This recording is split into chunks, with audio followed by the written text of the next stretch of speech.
This conference will now be recorded. Hey, everybody, it's Dr. Doug Smith. It's Tuesday at 1 o'clock. Very excited to be here. Great news, great things are happening, uh, uh, mostly because of the strength of our people. We'll talk about that later. Uh, this is our 1 o'clock podcast. We just completed going through the first citizens petition. We'll soon be going through the second. But before we do, I want to just go through just a few of the scientific studies that I want our people to be familiar with. And I wanted to begin with one that just blows my mind. This just blows my mind. And I think it'll blow your mind too. Look on the screen right in front of you. Okay.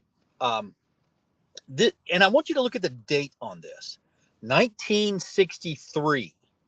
Hey, no barking. Hey, no barking. 1963. Okay. This is from 1963. And I want you to look at the first word in the title, catecholamines. Now, if you've been with us for a while, you've seen that word in a whole bunch of scientific studies. Catecholamines. Catecholamines is the medical term for adrenaline. So here we are in 1963, and the first word in the title of this, it's a chapter of a book. We didn't have back in 1963. We didn't have the journals that we have today. Stuff was mainly published in books. Uh, and as you see, the title there starts off with catecholamines. Now, specifically, we're looking at morphine tolerance and withdrawal. So we're looking at adrenaline and withdrawal. And this is 1963, people. We're looking at adrenaline in withdrawal.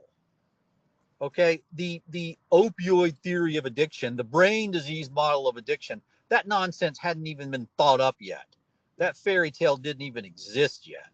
Okay, um, so long before, okay, decades before we had this ridiculous dopamine theory of addiction, we had the scientific work, very legitimate scientific work, being done looking into adrenaline during opioid withdrawal.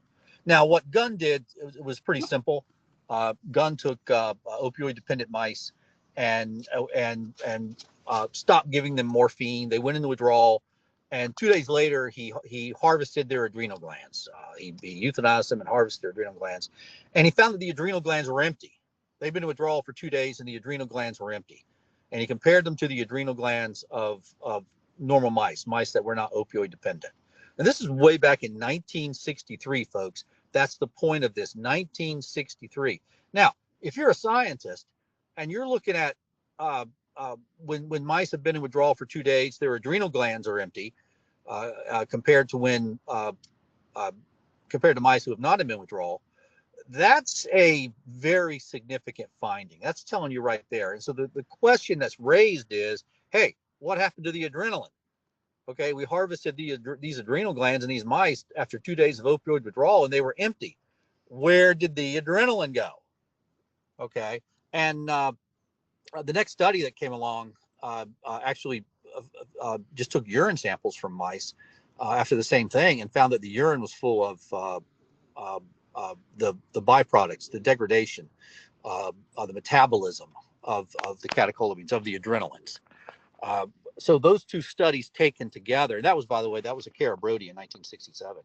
So if you take the two studies together, Gunn in 1963 and a Cara Brody in 1967, it's pretty clear that when these mice go into withdrawal, their adrenal glands are just squirting out all the adrenaline, and the adrenaline's getting metabolized and put into the urine. Okay, it's amazing that we knew that all the way back in the 1960s. And the important thing to note, the important thing I want all of our people to know, is that this science existed before the ridiculous dopamine theory of addiction. Remember, the dopamine theory of addiction says that you take an opioid, you get a surge of dopamine in your brain. This surge of dopamine in the brain is in the reward centers. It's so fantastic that it hijacks your brain, and now you're an opioid addict running around doing nothing but committing your life to getting more opioid.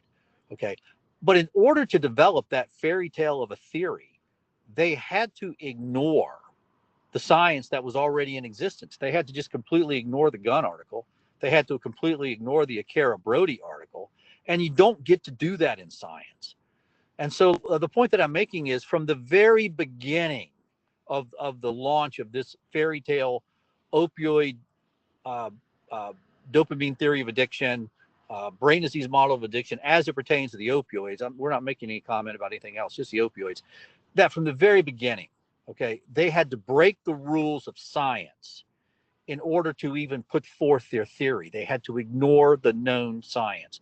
And when you take Gunning and Cara Brody together, I mean, that's some significantly known science. So let's hold here today. My name is Dr. Doug Smith. Please like and subscribe to us. Post this podcast on your social media and everybody else's social media. This is where you will hear the truth about the opioids. We'll see you tomorrow. Thank you.